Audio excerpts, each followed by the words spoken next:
Hola, buenas tardes a todos. Bienvenidos a la sesión que hemos preparado y que es referente a procesos ETLs, cubo de datos, Power BI. Hay mucha información que tenemos que digerir hoy, que es muy interesante. Gracias por unirse. Hoy tenemos como invitado a Plinio Núñez. Voy a hacer una pequeña presentación de Plinio y luego él va a presentarse igual. Tiene muchas más cosas que decir que las que yo he plasmado aquí en la diapositiva. Pero antes, Plinio, ¿cómo estás? Bienvenido. Muy bien, muy bien. Gracias por la invitación, Gabriel. Muy contento de poderte acompañar aquí hoy. Siempre que tengas un tema que quieras exponer de todos los que conoces, es bienvenido. Las personas aquí tienen muchas ganas de aprender, de conocer, de explorar, así que aquí siempre lo vas a ver conectados. Eh, Voy a hablar un poco sobre ti, Plinio, para que las personas conozcan un poco más sobre ti, los que no te conocen, obviamente. Tú eres consultor de inteligencia de negocio en la empresa Quest Software, eres compañero de trabajo y has diseñado, bueno, entre los muchos proyectos en los cuales has trabajado, pues en toda tu experiencia laboral, está el diseño de pipeline en New Real Time utilizando Amazon Web Services de Lambda y Google Cloud para el procesamiento de imágenes, para confección de modelos de Deep Learning basados en ResNet. Se oye complejo eso, Plinio. ¿Qué tan Sí. complejo es el proyecto? Suena más complejo de lo que fue, aunque la matemática por detrás es bastante interesante.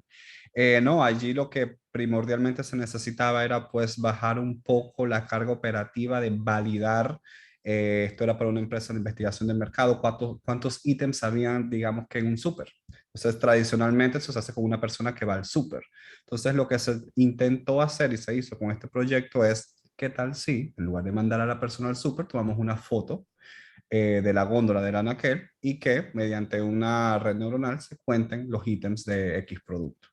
Entonces lo que hicimos aquí es conectar a los teléfonos celulares de estas personas que van a tomar las fotos con nuestra infraestructura y allí sí tenemos una, una integración entre nubes. Nuestro receptor estaba en AWS, pero nuestro procesamiento y entrenamiento en Google Cloud, así que hicimos el puente y lo que hicimos fue un pipeline, que llegaran, se estabilizaran, se fueran a entrenar y que a ciertos rangos del día nos dieran un modelo que podíamos ya testear.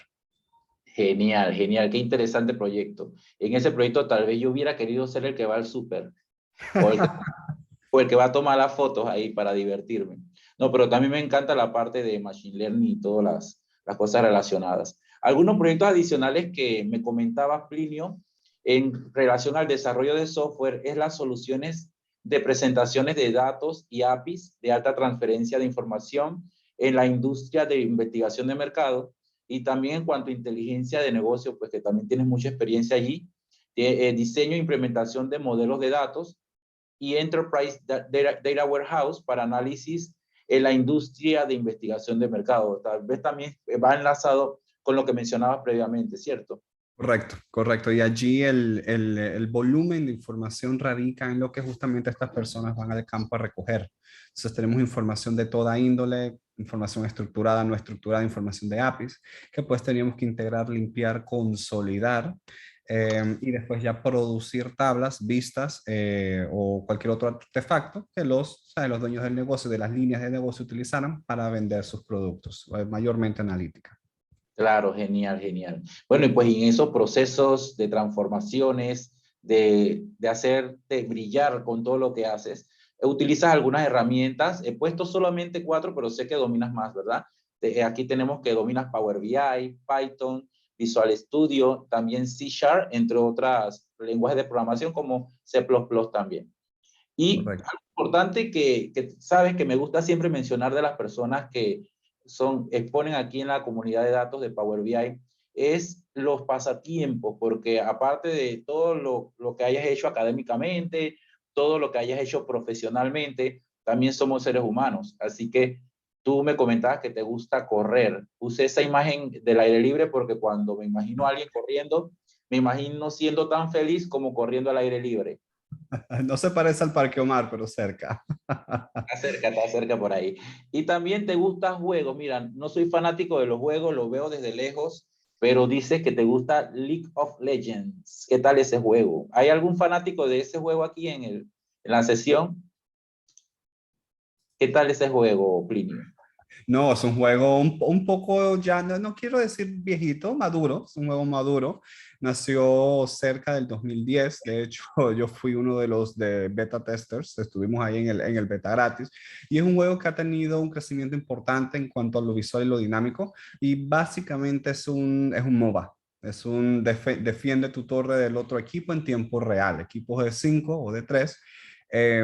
Y son juegos que duran de alrededor de ¿qué? 30 a 45 minutos. Así que juegos rápidos. Tú sabes, para ese choque de adrenalina diario que uno necesita a veces. Como decimos acá en Panamá, Plinio, y para el resto de la audiencia, estás tirando la cédula con eso que acabas de decir. Sí, yo Estás sé. revelando la edad aquí con todos esos juegos. Sí, Así sí. que Kenny también dice que eres de la vieja guardia, así que le gustan esos tipos de juegos. Así que bueno, bienvenidos a todos los que se están conectando. Vamos a ver el tema interesante que tiene Plinio. Plinio es panameño y pues aquí tienen su cuenta de LinkedIn para los que quieren pues seguirlo. Y ahí Plinio, pues ya tú sabes, tú publicas más contenido para que la gente pueda disfrutar todas esas cosas que quieras compartir con la comunidad. Sí, claro. Entonces, voy a darte el paso a ti para que puedas compartir lo que tienes preparado. No sin antes decirle a la audiencia que puede hacer sus preguntas vía el chat y yo las voy leyendo y se las formulo a Plinio para que él pueda también pues, respondernos y así poder disfrutar de todo lo que él tiene preparado para hoy. Ya puedes compartir la pantalla cuando desees. Sí, claro. Ya comparto.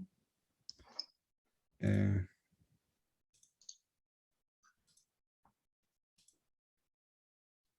ver.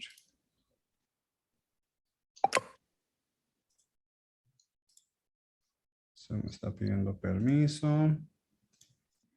Listo. Me avisan cuando puedan ver mi pantalla. Ok. A ver, todavía.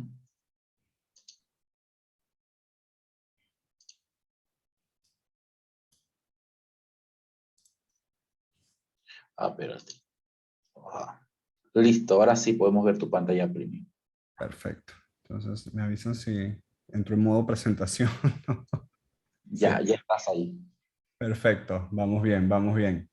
Bueno, nuevamente buenas tardes. Mi nombre es Plinio Núñez. En esta oportunidad, dándole gracias a Gabriel, estamos pues presentando una pequeña introducción a lo que es el desarrollo de TLs, modelos de datos y cómo podemos integrar esto o cómo se beneficia de verdad nuestro desarrollo en Power BI de todo esto. Entonces, esta es una pequeña reseña de lo que ya hicimos. Mi nombre es Plinio Núñez, graduado de Ingeniería en Computación de la Universidad de Arkansas. He trabajado mayormente en el área de datos y analítica, inteligencia de negocios, ingeniería de software. Mi foco de trabajo ha sido la construcción de soluciones de procesamiento, análisis y presentación de datos. Aquí cuando digo presentación es tanto dashboards en herramientas como Power BI, Spotfire, como HTML5. Esto es a lo que me refería con la construcción de APIs de alto volumen, la que nosotros, pues ya el cliente necesita algo más customizado a sus necesidades, pues construimos un dashboard muy bonito en Angular cuando salió, revelando la edad de nuevo. Y esto pues lo conectábamos con un backend que le daba y calculaba estos datos en tiempo real. Actualmente, como bien mencionó Gabriel, soy un consultor de desarrollo de inteligencia de negocios para la empresa Quest Software. Entonces, información general de lo que vamos a ver. Entonces, básicamente esta presentación está dividida en 4 secciones.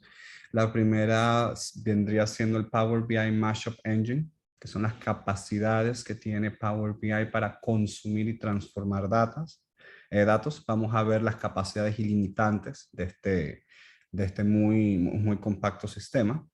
Vamos luego a ver los beneficios de lo que es las ETL o la extracción, transformación y carga de información, enfocándonos un poco en los procesos de limpieza y procesamiento de datos, lo cual es fundamental para el desarrollo de cualquier modelo, ya que pues cuando estamos desarrollando lo que no deberíamos, aunque bastante tiempo terminamos haciendo, es limpiar datos en la ingesta, ¿no?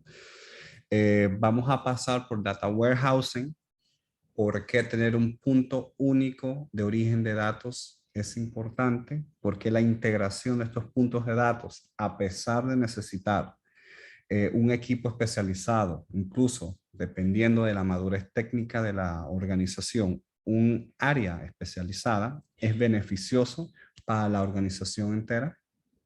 Y por último, vamos a ver cómo podemos desacoplar lo que viene siendo el desarrollo de Power BI, la presentación de datos y visuales, de lo que es la confección del modelo de datos. ¿No? Y aquí tengo solamente un asterisco, y es que tan aislados estén los dominios de información será definido por el tipo de modelo de datos a utilizar. Esto lo vamos a ver más a profundidad en el otro nivel, pero lo que esto quiere decir es, si yo tengo un modelo de datos, digamos cliente, qué tan independiente sea ese dominio de los demás va a depender de la arquitectura que tengamos dentro del data warehouse, no mucho de cómo lo consumamos. Excelente. Oye, Plinio, y eso me deja pensando que en muchas ocasiones, como no todas las personas tienen la oportunidad de desarrollar procesos ETLs o cubos de datos, porque a veces se hace más en entornos corporativos, Sí. y nos conectamos a fuentes de datos como archivos Excel o un formulario web, pero lo interesante de este tema que traes hoy es porque vamos a ver esas cosas que son un poco más, digamos, en cierto aspecto, menos utilizadas, para no decir, y iba a decir complejas, pero es como menos utilizadas por las personas que están empezando, ¿no? En este mundo de los datos. Entonces Sí. tú nos traes este tema que es muy interesante, lo que vas a mostrar. Claro, y muy apegado a lo que mencionas, Gabriel, es la madurez técnica de la organización, porque es muy difícil que una organización que está iniciando en sus primeros 2, 3, 5 años salga con una configuración óptima de un data warehouse. O sea, es posible y hay varios factores que lo pueden hacer posible, ¿no? Previa experiencia, un músculo financiero importante, una configuración de personas fuertes en el área, pero no es la norma, al menos no en nuestra región. Así es. Entonces, iniciando con el Power BI Mashup Engine, esto básicamente es la ventanita que nos sale cuando le damos Get Data a Power BI. Detrás de esto hay una configuración bastante compleja de procesos de integración y conexión. Básicamente, Power BI no está abstrayendo totalmente de un proceso de ETL. Él se está conectando en origen, está integrando data, está limpiando data dependiendo de qué hagamos, hacemos un trim, hacemos un replace, y eso lo está vertiendo en una base de datos, que es este modelo que al final vemos y plasmamos en nuestros visuales, ¿no? Entonces, típicamente, nosotros hoy, mañana o cualquier día cotidiano del día de nuestro día de trabajo, nosotros abrimos Power BI Desktop y lo que hacemos es que nos conectamos a una fuente CSV, quizás a uno que otro Excel. Si tenemos en disposición, usualmente los equipos de finanzas son los primeros en evolucionar Analysis Services, tenemos una conexión a Microsoft SQL Server Analysis Services o una base de datos ya madura, y una que otra base de datos no limitada a motores de base de datos. Esto puede ser un archivo en Access, puede ser una colección de JSONs en un file, en la nube, en un FTP. Básicamente, nosotros utilizamos una variedad importante de puntos de datos que consolidamos en nuestros reportes. Entonces, lo que Power BI nos ofrece con esto es una plétora de conexiones para la extracción de datos. Ahí podemos ver que nos podemos conectar archivos, podemos conectar archivos no estructurados, podemos conectar los archivos de texto, podemos conectar los archivos XML, incluso Parquet en los últimos rollouts. Entonces tenemos una plétora de conexiones que nos abren esta puerta de oportunidades o complejidad para ingerir data. Entonces podemos buscar en varios lugares. Sumado a esto, el engine, el M-Engine, nos permite hacer transformaciones de datos en ingesta. Es decir, nosotros abrimos este CSV, y mucho nos ha pasado que o está en el encoding incorrecto, esperamos UTF-8 y está en 12605 que es Windows, o tenemos que hacer algunas transformaciones menores como quitar espacios, hacer split de algunas columnas, incluso agrupar o concatenar valores. Eso lo permite hacer el engine de Power BI de una manera muy natural, incluso orgánica. Hace posible consolidaciones de datos poco más complejas conceptualmente que vienen siendo joins. Nos permite agregar data o apendar, no sé si apendar es una palabra, o entablar, unir data con otra. Esto es algo que usualmente está más reservado a herramientas más fuertes de motor de base de datos y aunque Mashup Engine no es una herramienta de base de datos, eh, la arquitectura que hay por detrás de Power BI nos hace esto posible. ¿Y qué es esta arquitectura? Que en realidad lo que hace Power BI tras bambalinas es que crea una base de datos de Analysis Services en su computadora en memoria. Bueno, no necesariamente en memoria, hay tiempos en que esto va a spill off a disco, pero esto está creando una base de datos descubrible en Management Studio en su computadora. Y para los curiosos, aquí les puse una nota, cómo pueden acceder a esto. Abrimos un archivo en Power BI con un modelo de datos cargado y dependiendo de la edición de Power BI que tengamos, ¿no? Si es de la Windows Store o si es desktop, pues vamos a estas carpetas que están acá abajo. Ahí vamos a ver una carpeta que se llama Analysis Services in ID. Entramos allí y vamos a ver un archivo que se llama Analysis Services Port. Es el único archivo de texto en esa carpeta. Cuando lo abrimos, vamos a ver qué puerto en localhost nos podemos conectar a esta base de datos de Power BI. Entonces, eso es algo, una trivia, no sé si ya lo sabían, pero él sí crea una base de datos dentro de la configuración que ya tiene. Entonces, estas son las bondades que tenemos, pero con eso también vienen ciertas limitantes, ¿no? Ya nos hemos conectado a una plétora de fuentes de datos, pero si estas fuentes de datos cambian o si se fragmenta el origen de un dominio de datos, digamos que hoy día sacamos ventas de un CSV, pero mañana son dos CSVs o un CSV y un Excel, pues tenemos que entrar al Query Editor de Power BI, tenemos que editar los queries que ya hemos hecho y para poder seguir con nuestros análisis normal, ¿no? Porque incluso va a fallar si incluimos algo que no concuerda con la base que ya existe. Entonces ya con esto pueden ver qué tan fácil se puede complejizar el desarrollo de las ETL en Power BI, que básicamente es lo que estamos haciendo hoy día, ¿no? Entonces también una de las limitantes, estamos implementando calidad y cruce de datos nosotros mismos. No tenemos un versionamiento claro, lo cual se nos hace muy difícil saber qué cambio hicimos 2 versiones atrás si no guardamos el archivo, ¿no? Y cualquier cambio en los sistemas de origen, obviamente, nos va a tirar o nos va a arrojar varios errores en el modelo de datos de Power BI. Entonces, este es un overview de los pros y cons de lo que hacemos hoy día en Power BI. No sé si tienes alguna pregunta por aquí del chat, no creo que lo vea. No, no hay preguntas por el momento. Solo me viene a la mente cómo evitar, por ejemplo, los cambios en los sistemas orígenes impactan el desarrollo, sobre todo, digamos que una empresa que ya tiene un poco más de madurez, evitaría tal vez conectarse a orígenes de datos que cambian con mucha frecuencia. ¿Te ha tocado ver algún escenario de esos? Sí, claro, sí, claro. Y estos orígenes de datos usualmente es un proceso que alguien hizo X tiempo atrás y vierte archivos en texto a un directorio por FTP. Usualmente dicen, no, mira, toma estos campos de este directorio, hay 10 archivos TXT, hay 10 XML, eso va a ser siempre. Después sale una nueva versión del software, lo integran, todo pasa excelente. Sucede que este pedacito de información no fue pasado por las pruebas de usuarios, cambia el nombre u orden de las columnas y ya se desencadena una serie de errores importantes y muy interesantes de corregir.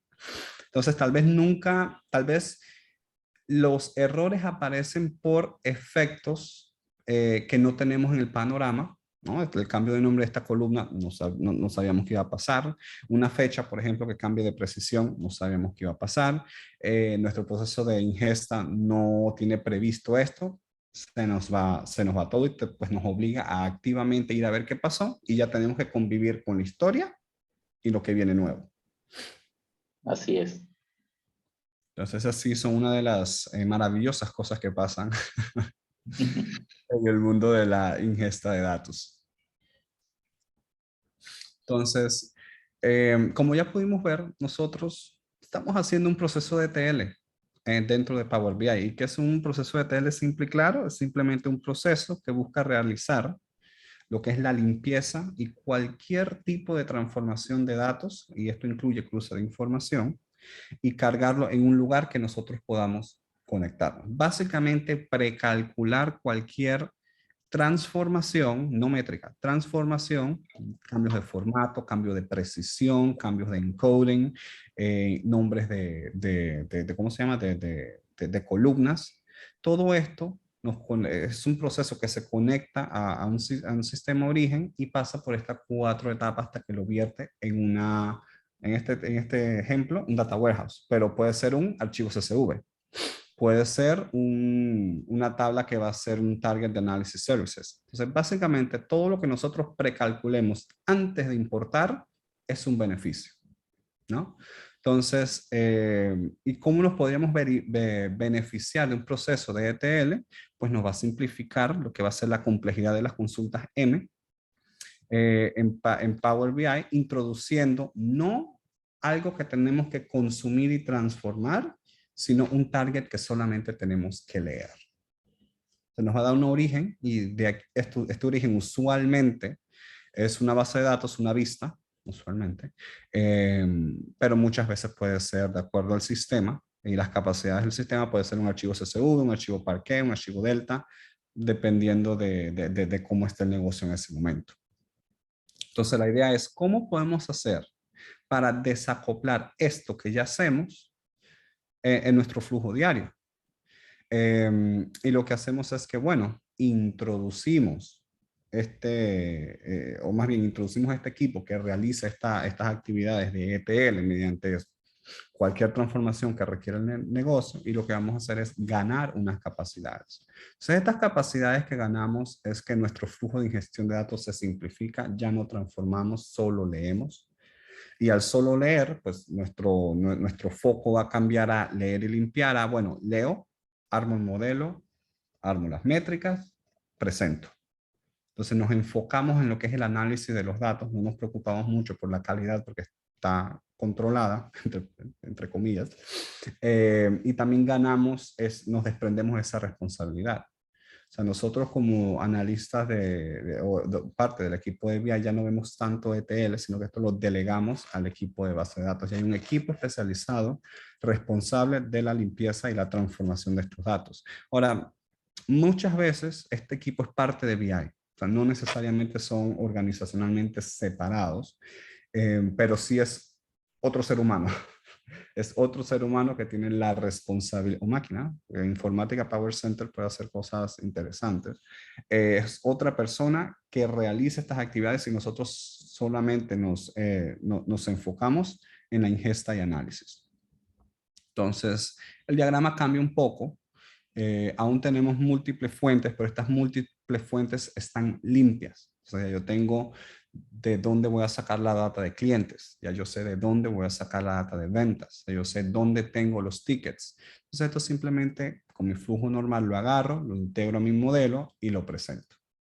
¿Qué limitantes tenemos? Se mantiene la que requiere el versionamiento, dificulta el mantenimiento de las ETLs, y aún así tenemos una limitante importante, y es que al final del día tenemos varias fuentes de información. ¿Y qué quiere decir esto? Si el CSV está en un FTP, necesito credenciales y permiso de lectura allí.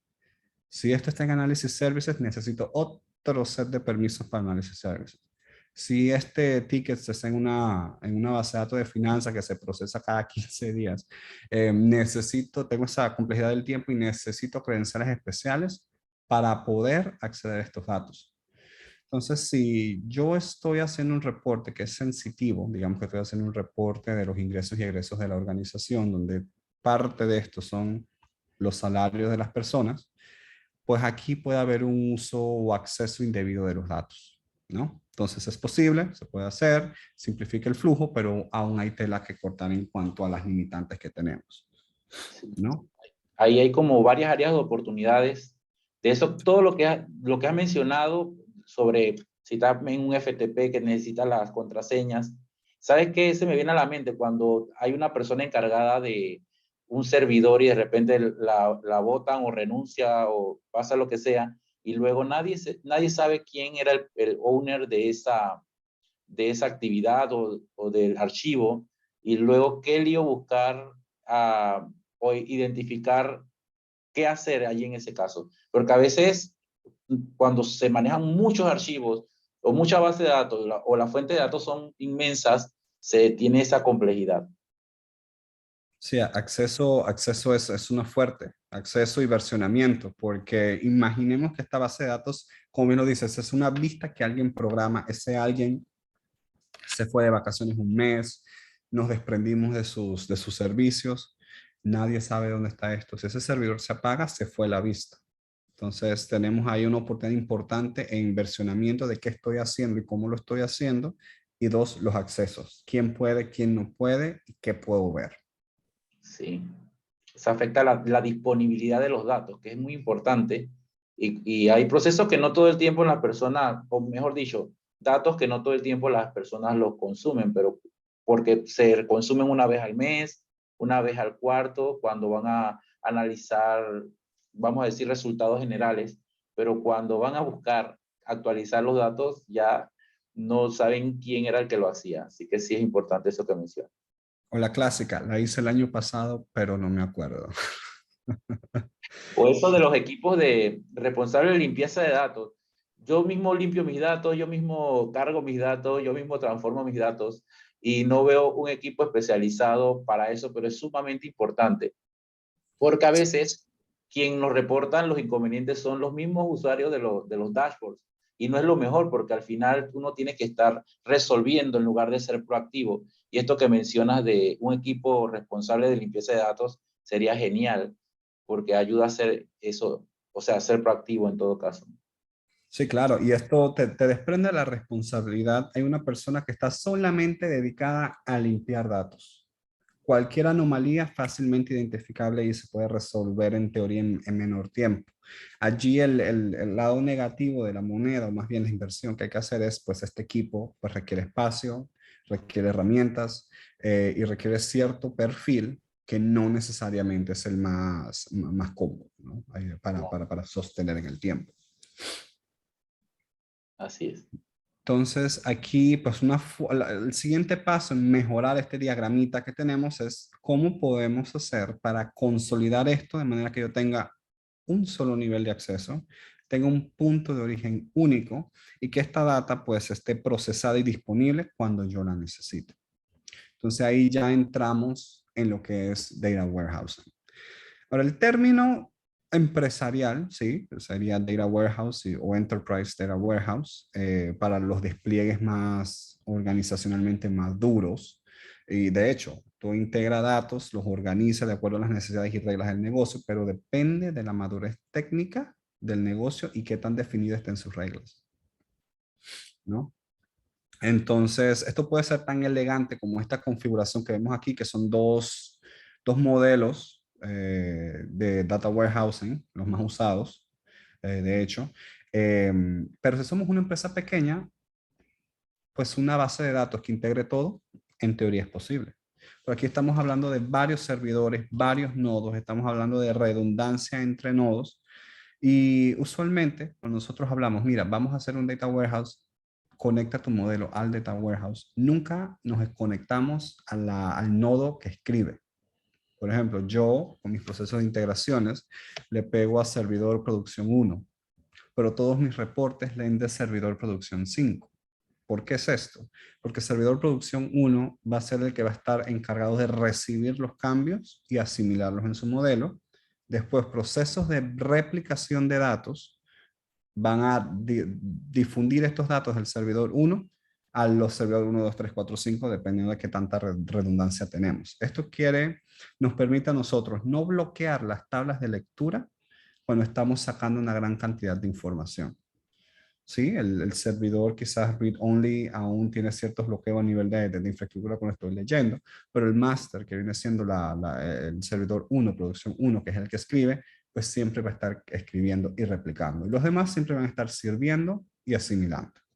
Entonces, esta es una estrategia de integración de datos que es beneficiosa sobre todo para modelos pesados.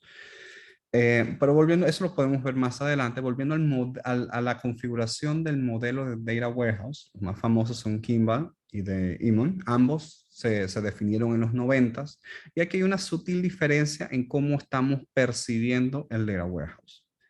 Kimball lo que plasmaba era, mi Data Warehouse son la colección de data marts de mi organización.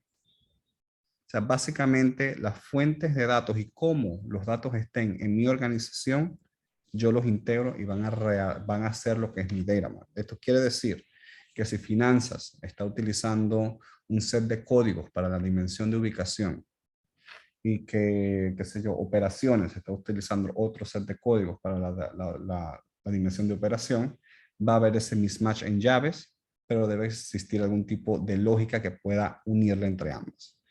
Este usualmente es el más común, porque es como las organizaciones crecen.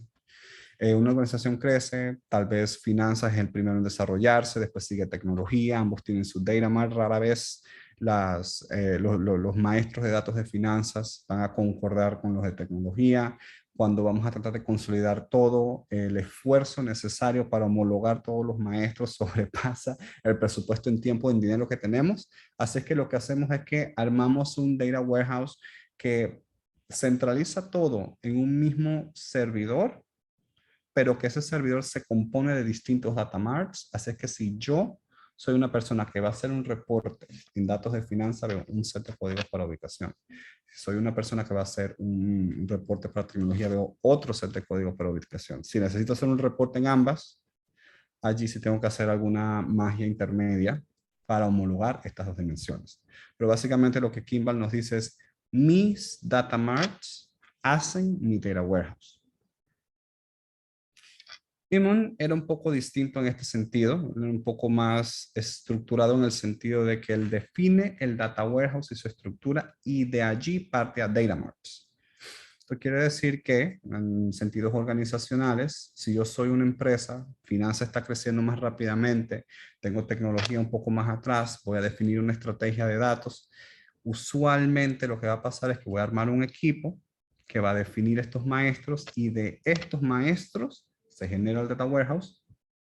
Tengo una tabla para ubicaciones, tengo una tabla para información de finanzas, tengo una tabla para información de tecnología y de estas tablas armo mis data marts. Misma base de datos, distinta base de datos en vistas, no está escrito en piedra, pero el orden sí es importante. Mi data warehouse define mis data marts. Como consecuencia, tengo data marts estandarizados, códigos de ubicación igual en ambos, labels en ubicación igual en ambos, cardinalidad igual en ambos, pero sí tengo un esfuerzo importante para poder salir con estos data marts, porque tengo que hacer el data warehouse primero. Tengo que armar este equipo que quizás no va a ser tan amplio como para hacer una solución de data governance para poder acaparar con todo, pero sí va a ser lo suficiente para darme maestros estándares, al menos, de cada una de las dimensiones que yo voy a utilizar. Esta es un poco más en desuso porque sí es más estructurada, pero no todas las organizaciones nacen así. O sea, cuando yo saco una organización, no necesariamente tengo un equipo de data governance. Usualmente se adquiere cuando es necesario y el diseño de Kimball es usualmente orgánicamente más naturalmente ocurrente, digamos. Y si las organizaciones se casan, digamos que hay una unión, entonces la estructura que tenían una versus la que viene de la otra, entonces ahí entra un trabajo para ver cómo se unifica todo en las dos. Sí, y lo he visto pasar. Lo he visto pasar y es Es interesante, son un periodo de, digamos que de 6 a 12 meses de pura acción en tecnología. El negocio no para. Así que imaginemos que tengamos dos soluciones de ERP y tengamos que fusionar la organización. Entonces, la organización se le ocurre irse por un sistema estándar que ninguna de las dos tiene. Se van por SAP. Entonces, necesitamos tener ya sea nuestro o contratar una firma de tecnología que nos ayude a poner esta solución de SAP 1. 2, necesitamos tener una estrategia de gobernanza de datos, porque si imaginémonos que la manera en que las empresas hacen su negocio muchas veces definen cómo ellos están analizando y formando sus datos. Si yo no tengo categorías de producto en mi línea o no me interesa, no las tengo, pero pueda que las que estoy adquiriendo sí. Entonces tengo que hacer una fusión de conceptos y es una, es una inversión importante. Pero sí, Es muy difícil para los que actualmente... tienen que hacerlo. Y tienes que al final del día hay un punto en el tiempo en el cual vives con las tres, ¿no? Vives con la de organización A, vives con la organización adquiriente y vives con la solución que se te ha implantado nuevamente para poderla verificar. Y luego de eso viene un periodo de tiempo de alrededor de 3 meses en promedio, que es el cambio de cultura básicamente. Mira, usted usaba Excel, ahora use SAP. Usted usaba ese portal, ahora use ese, ¿no? Entonces es bastante delicado, es un tema de transformación digital. A veces es más fácil borrón y cuenta nueva, pero incluso allí, de nuevo, estrategia de datos es medular, no puede faltar. Así es. Hay un tercer diseño de Data Warehouse, no muy común, mucho más nuevo, actualmente en su versión 2. Entiendo está habiendo una revisión para lanzar posiblemente una versión 2.5 o 3, y es el Data Vault.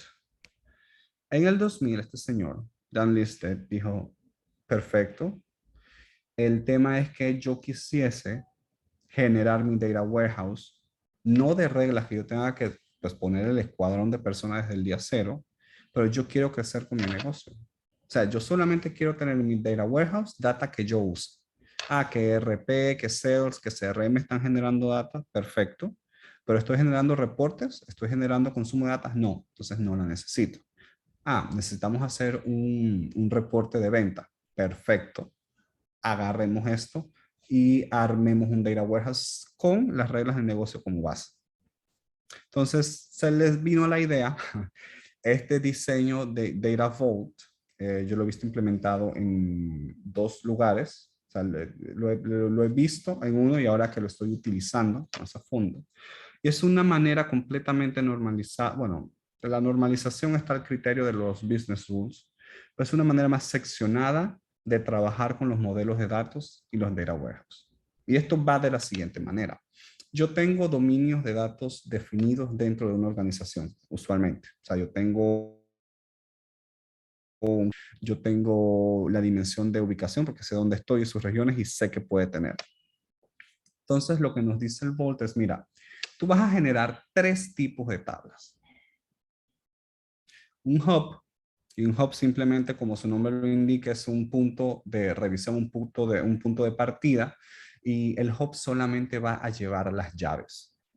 Si yo tengo el dominio de contacto, de cliente, de contactos, digamos, pues el hub, contact, guioncito abajo hub o hub.contact va a tener una lista larga de todas las llaves pertenecientes a ese contacto. Estas llaves usualmente son numéricas y pueden tener columnas, bueno, las mandatorias serían la llave, cuándo entró al Vault, la fecha, el sistema origen, de dónde vino, y opcionalmente el ID de origen.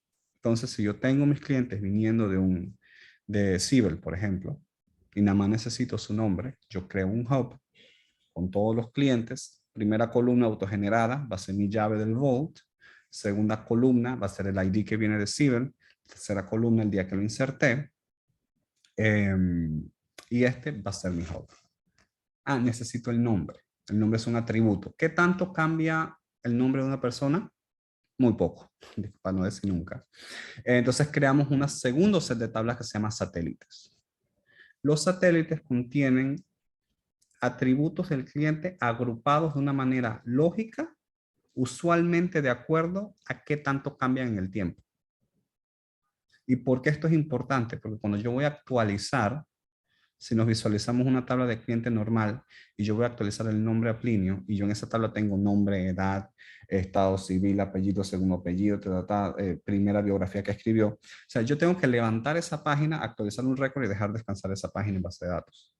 Esto nos permite localizar por el hub cuando fue creado, localizar por el satélite qué atributo es, dividirlo en n satélites. Ah, le cambió el estado civil. Levanto esa tabla, levanto ese registro que tiene, esperemos, campos que cambien mucho, lo actualizo y ya. ¿Cómo yo identifico qué cambió? Se lo identifico con checksums.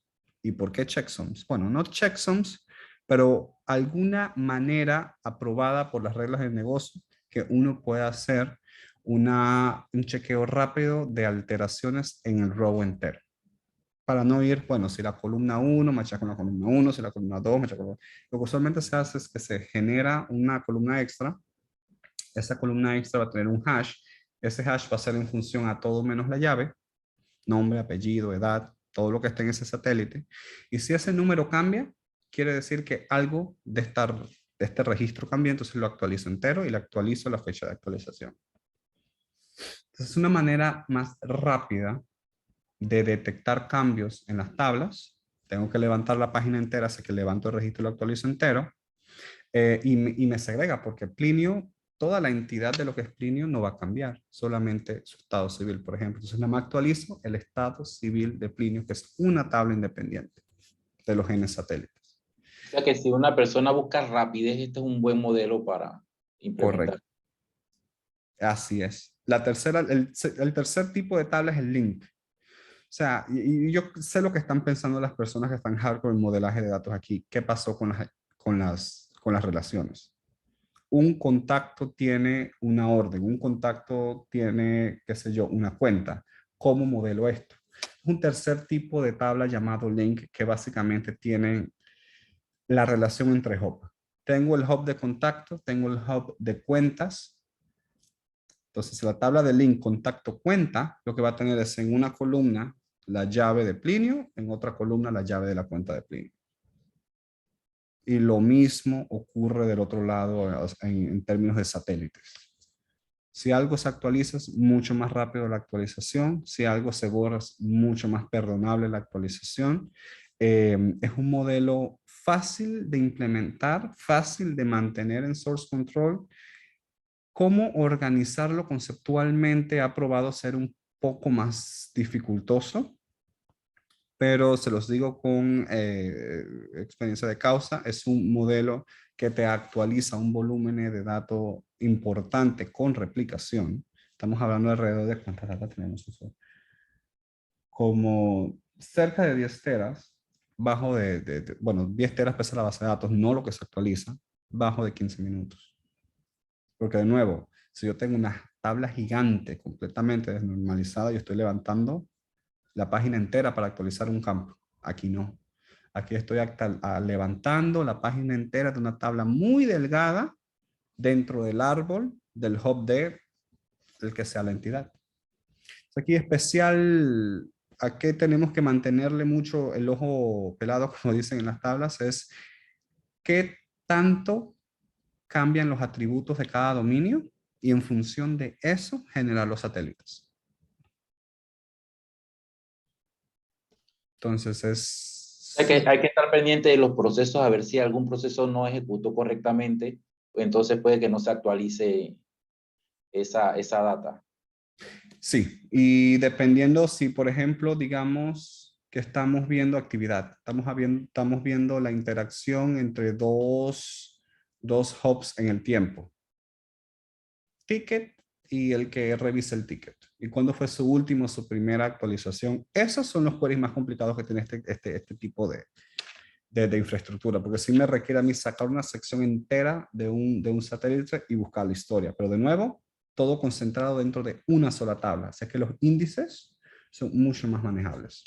No tengo que hacer un include y tener una variedad de índices por tabla, sino que si desnormalizo adecuadamente, en función a qué tan actualizables son, puedo construir índices mucho más eficientes. y han resultado ser un muy buen fuente de datos para cubos, tanto para cubos como para modelos tabulares. Entonces, esa sería el Vault. ¿Y qué nos da esto? En términos de data warehousing, esto nos da lo siguiente. Aún seguimos teniendo esa gran cantidad de fuentes de información, pero nosotros solamente vemos esta base de datos que va a ser el data warehouse. Tenemos una única conexión a nuestro modelo, tenemos una mucho menor probabilidad de uso indebido de datos, porque está todo integrado, nadie ve nada, tú solamente consumes las vistas que necesitas. Aún pueden haber fugas, de hecho, sí, yo puedo consumir toda la tabla de planilla y pues ahí habría un tema, pero está mucho más aislado y centralizado y más fácil de federar. De nuevo, un equipo especializado va a ser el responsable de la integración y calidad de los datos. Y mi única limitante que tengo ahora es que cambian los sistemas de origen, impactan el desarrollo. Si me toman una columna de esta vista, pues obviamente mi modelo va a sufrir, ¿no? Y hay una última parte que, dado el tiempo, voy a darle un poquito rápido, que va a ser el modelaje en sí. Entonces, mi último dolor es el cambio en los sistemas de origen. ¿Cómo lo puedo solucionar? Es desprendiéndome de la responsabilidad de construir el modelo de datos. Ahora, recordemos de los slides previos que cuando yo doy import a Power BI y le doy load y está analizando y corriendo el query, lo que esto la verdad está haciendo es que está reuniendo todo y lo está poniendo en una base de datos que incluso podemos ver en nuestras computadoras locales. Entonces, la idea con esto es no conectarnos al data warehouse directamente, pero conectarnos a una instancia de algún modelo analítico. El más popular siendo, digamos que SQL Server's Analysis Services. Entonces, la idea con esto es trasladar toda esta complejidad de seleccionar las tablas, seleccionar las columnas, confeccionar las medidas, realizar las fact tables, tirársela a un equipo especializado y yo simplemente enfocarme a tomar la conexión que me dan, conectarme al modelo y con ese modelo, que simplemente es una definición de dimensiones y tabla de hechos y medidas, hacer el reporte, ¿no? Entonces, los modelos de datos podemos definirlos básicamente en tablas de hechos, que son estas fact tables, y dimensiones que definen cómo se divide esa fact table. Y de acuerdo a su estructura, estos son los dos modelos más populares. Hay un tercero, pero ese resulta contraproducente. Y lo puedo mencionar ahorita. El más popular y preferido es el estrella. No es una completa normalización de los datos. Como podemos ver aquí tenemos revenue, tenemos el dealer, pero dentro de dealer tenemos un location ID, lo que quiere decir que dealer tiene información acerca de su location dentro de esta tabla. Y lo que pueden alegar es, bueno, esto no está completamente normalizado. Esto pueda que no sea óptimo. Y debería ser transformado en algo como este, que es el modelo copo de nieve, en donde yo tomo dealer y digo, mira, este es tu location y este es tu país. Pero resulta que desde el punto de vista de los modelos, la complejidad de un modelo, aparte de la cardinalidad que él tiene y su granularidad, que viene siendo el número de registros o qué tan al detalle están los registros, se mide por qué tan hacia afuera de la fact table yo tengo que recorrer para llegar a un filtro. En el caso de la estrella, en revenue, yo solamente tengo que recorrer una línea para filtrar toda la tabla por location ID o por location name. De hecho, digo, en contraste, en el modelo copo de nieve, si yo me paro en revenue y quiero irme hasta location ID, yo tengo que irme a dealer, pararme en dealer, es una rayita, y después irme otra rayita para tener location name. Eso, en términos de base de datos, es una extra join. En términos de modelaje de datos, por cómo estos datos están comprimidos o almacenados en, en, en la solución analítica que tengas, en este caso SAS, sí es más complejo. Con un modelo de datos pequeño, no vas a notar ese hit en performance tan fuertemente. Pero cuando ya tú le metes billones de datos a esto y se da para transacciones históricas y se da cuando cruzas, por ejemplo, transacciones con orden, con productos. Cuando vas multiplicando esto, la cardinalidad de esta tabla te va a dar en los billones. Cuando ya tú tienes a ese nivel de datos, ese extra paso para la join lo vas a poder apreciar visualmente en la rayita de carga de Power BI. Entonces, para poder sufrir este dolor que teníamos de delegarnos el modelo, lo que tenemos que hacer es desprendernos de él, empujar por una implementación en modelo estrella de este modelo. El modelo estrella, el cual es preferido, tiene una cardinalidad, y cardinalidad simplemente se dice, es qué tanto en número de entidades una tabla tiene con respecto a la otra. Por ejemplo, dealer versus revenue. Hay un dealer bueno, hay un dealer y ese dealer se repite muchas veces en revenue. O sea, yo le vendía a supermercado Pepito 10 veces la semana pasada, pero yo no me tengo el nombre y el ID de supermercado Pepito en la tabla de dimensión y solamente tengo una relación, una llave en la tabla de fact, ¿no? Esa es la cardinalidad de uno a muchos, desde dealer hacia revenue. La granularidad es qué tan suelta está la data de revenue. Revenue se puede medir de muchas maneras. O sea, tú lo puedes poner en, digamos que producto, lo puedes subir a categoría, lo puedes subir a línea de negocio, lo puedes bajar hasta cantidad de producto. O sea, granularidad puede significar la diferencia entre yo te mando 100 millones de rows a yo te tengo que mandar 10 billones. Porque estoy yéndome al detalle de cantidad de producto, pero tú solamente reportas o ves en el reporte de datos a nivel de, digamos, categoría o línea de negocio o familia de producto, pues no hace sentido. Pues se puede hacer, pero no hace sentido tenerlo al nivel de cantidad cuando puedo subirlo bajarlo en granularidad sería en este caso, a categoría para poder verlo desde allí. Entonces esto es algo un poco más técnico a nivel de base de datos, pero que sí nos impacta a nivel de performance, ¿no? Si necesito el detalle al ítem, bueno, la granularidad mayor que tenga, si no, pues lo subimos al valor mínimo que necesite el reporte. Según SAS, se dividen en dos, tabular y multidimensional. El multidimensional usualmente se llaman cubos de datos por cómo están hechos. El tabular simplemente, y el diagrama, el dibujito le hace justicia, es un conjunto de tablas unidas por estas líneas verdes, básicamente.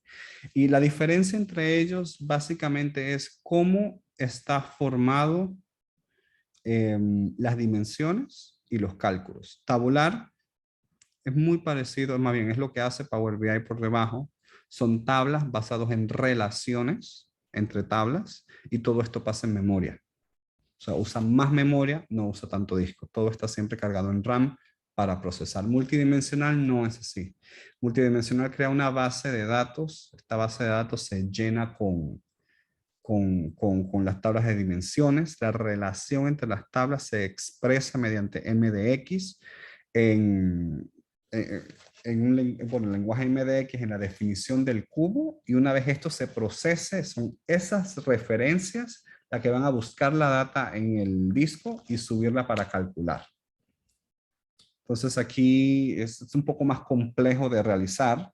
Funcionan a la par. Multidimensional ganó auge, sobre todo con las primeras versiones de Tableau, pero ya está en desuso para proyectos nuevos, ¿no? Ya todo, nos estamos alejando del disco, nos estamos yendo a la memoria RAM, ya que es más barata. Entonces Tabular ha estado ganando mucho más auge en eso.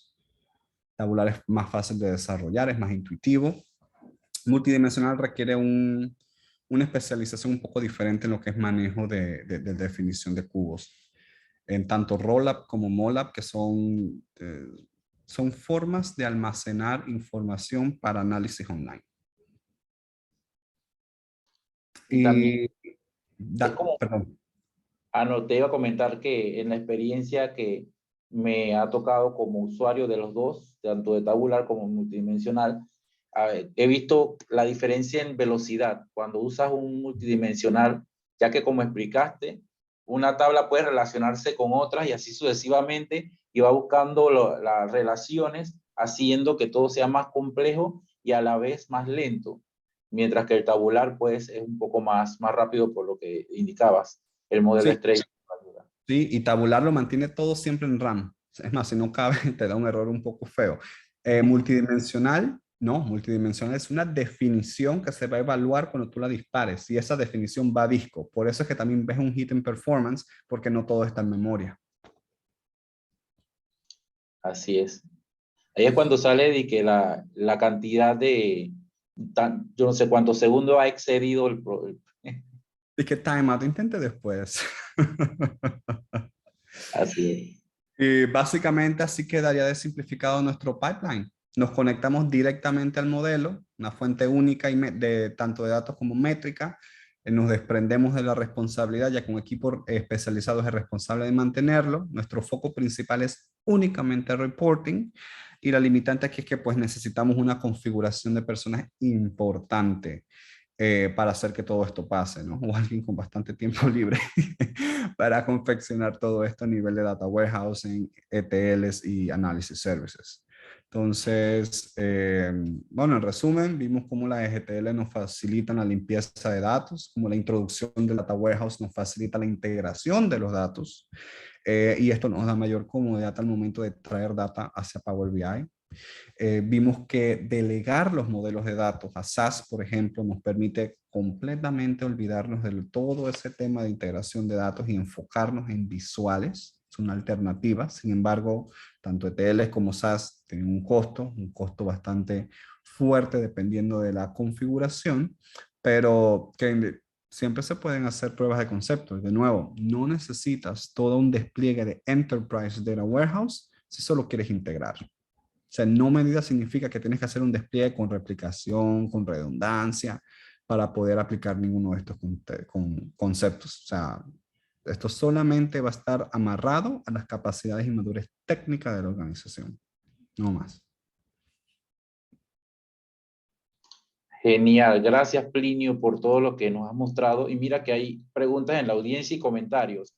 Vamos a comenzar con una pregunta de Oscar Zapata que dice, esto es el modelo de dimensiones y fact table que usamos generalmente en Power BI. Si ahora SAS te ofrece cualquiera de ambos modelos tabulares o multidimensionales, espérate, iba leyendo y se me cambió de pantalla. Sí, fui yo que paré, perdón. Espérate, no te preocupes. Aquí está. Dice, si ahora SAS te ofrece cualquiera de ambos modelos, tabulares o multidimensionales, a la hora de crear un modelo de datos, cuando el expositor, o sea, tú recomiendas migrar el modelo de datos de Power BI a SAS, si recomiendas migrar el modelo de datos de Power BI a SAS. Depende de las necesidades que tengas. O sea, si tienes una fuentes controladas, digamos 3 o 4 fuentes, no necesitas un trabajo muy grande de ETLs, tal vez puedas vivir con lo que ya tienes, ¿no? Si tú ahora mismo me estás diciendo, yo quiero irme a un modelo de SAS, allí hay un tema importante y es que SAS no te permite tener ambos modelos en la misma máquina. ¿No? O instalas SAS tabular o instalas SAS multidimensional. Desde Visual Studio puedes desarrollar ambos. Desde el servidor que va a estar operando esto, la máquina que va a estar sirviendo esto solamente puede uno o los dos, o claramente puedes poner una virtual y partir a la mitad. Yo diría que si tu modelo es light, tal vez puedas vivir con el modelo como lo tienes. Es un modelo que requiere de muchas personas de muchas personas que lo toquen para surgir un cambio, sí valdría la pena subirlo a SAS. ¿Y qué Si tan tienes la costoso? infraestructura. ¿Sabes qué tan costoso es la implementación en SAS? ¿A nivel de infraestructura o de tiempo? Si me dices de tiempo y si No, tienes la fuente de ambos. bueno, sí, porque vamos a decir, si ya tienes un modelo en Power BI que conectas a diferentes fuentes de datos, utilizar una herramienta como SAS, por ejemplo, para crear modelos multidimensionales o tabulares, de acuerdo a lo que cada quien decida, qué tan costoso es el uso de las herramientas SAS. En este caso, Eso, eso te va a ajá. requerir un servidor dedicado, ya sea un servidor en la nube, un servidor on-site, que virtualices uno y lo pongas como la mitad de las capacidades. Va a requerir de algo si es tabular con suficiente memoria para poder servirte el modelo. ¿no? Si es multidimensional, ahí sí necesitas disco y procesamiento para poder servir el modelo. Así que la configuración es un poco distinta. Hay muy buenos planes dentro de la configuración de Azure, no está sponsorizado por Azure. Hay muy buenos planes dentro de Azure para levantar máquinas virtuales que te permitan hacer esto. Incluso hay un análisis services de Azure con plataforma como servicio que te permite a ti montar y desplegar tu modelo sin preocuparte por mantenimiento de la infraestructura. Entonces ahí depende de qué tanto músculo financiero tengas. El más cómodo sería una prueba de concepto, o sea, te la recomiendo, agárrate un servidor que ya tengas, instales SQL Server Developer, despliegas tu análisis services tabular, generas el modelo por Visual Studio que te va a tomar el mismo tiempo o incluso más rápido que te tomó hacerlo en Power BI porque es el mismo procedimiento con mQuery y todo es idéntico. Y lo despliegas y ves el cambio. Ahí lo que vas a notar, más importantemente, es que tu PBIX ya no va a pesar de que 100 megas, va a pesar dentro del orden de los kilobytes, o si tiene muchos visuales, dentro del orden de los megabytes. Genial eso. Aquí Jordani nos comenta, el modelo de datos tabular usa el motor XVelocity para su procesamiento en memoria, por eso es más rápido. Hacer un Y el comentario. nivel de compresión es supremamente mayor al de multidimensional. Claro. Y aquí Oscar nos pregunta también, te pregunta pues, ¿no vas a mostrar un ejemplo de SAS tabular para mostrar algo en la práctica? ¿La migración debe hacerse a mano o hay herramientas para subir un modelo de Power BI a SAS? Ahí hay dos preguntas. No, no, quisiera ahí si fuese de 2 horas, podemos dejarlo para la siguiente, el demo, se puede hacer sin ningún problema, allí que raspando terminé la presentación dentro de 1 hora, pero para mantenerlo cómodo, esta fue solamente conceptual, estamos abiertos a hacer un demo. Eh, la otra pregunta era desplegar el modelo hacia Analysis Services. Un Ok, modelo de Power BI a Análisis Services, exacto.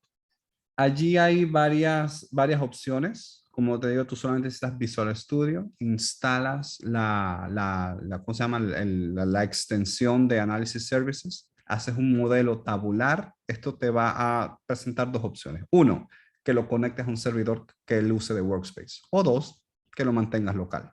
Puedes mantenerlo local si ya viviste con Power BI Desktop, es lo mismo. Se lo pones local, lo generas, esto te va a generar, y yo sé que va a causar gracia, pero un modelo tabular no es nada más que un JSON. Es un JSON. Y este JSON se despliega mediante el mismo Visual Studio a la instancia que tú necesites. Ahora, peculiaridad técnica de Analysis Services. Usualmente requiere que las computadoras que se van a comunicar con él estén en el mismo dominio. Entonces es un tema ya un poco más de infraestructura, que es un poco más, y podemos ir en detalle en otra sesión, pero básicamente requiere que todo esté en un mismo dominio para poder hacer las transferencias. De lo contrario, se podría utilizar el Data Gateway de Azure para hacer algún tipo de triangulación con el Power BI Service, pero lo que recomiendan es si lo vas a hacer on-premise, que hasta pueda que salga más barato, tanto Power BI, Reporting Server como Analysis Services, los tengas en el mismo dominio. Muy bien. ¿Alguien quiere que Plinio nos haga una demo en otra ocasión? Aquí nos pueden escribir en el chat para ir midiendo, a ver, Plinio, si separamos un tiempo para que nos Sí, claro. haga ese demo. Porque yo entiendo también que para hacer demo hay que tener un ambiente que se pueda mostrar. Porque Sí. si el de tu trabajo es muy sensitivo y hay información que tal vez no puedas mostrar, ¿no? No, y la Entonces, personal, la Mac, que no puedo, o sea, tendría que hacer una virtual, o sea, necesito un poco más tiempo para preparar mi ambiente, pero sí, claro, se puede. Yo puedo armar una red virtual aquí y podemos hacer un demo. Tal vez no con billones de registros, pero sí con un par de millones. claro, claro, genial. Sabes que a veces poder presentar los temas como lo has hecho tú es importante porque crean o cubren algunas necesidades de conocimiento que tenemos muchas veces en que no sabemos qué es tabular, qué es multidimensional, no sabemos qué es un data warehouse, ahora ese concepto nuevo que estabas mencionando que era el data vault. Entonces, como que entender esas cosas primero es importante y ahora yo creo que estamos listos para un demo cuando ya vamos a ver tu disponibilidad para ver cuándo puedas regalarnos un demo y aquí las personas sí quieren su demo.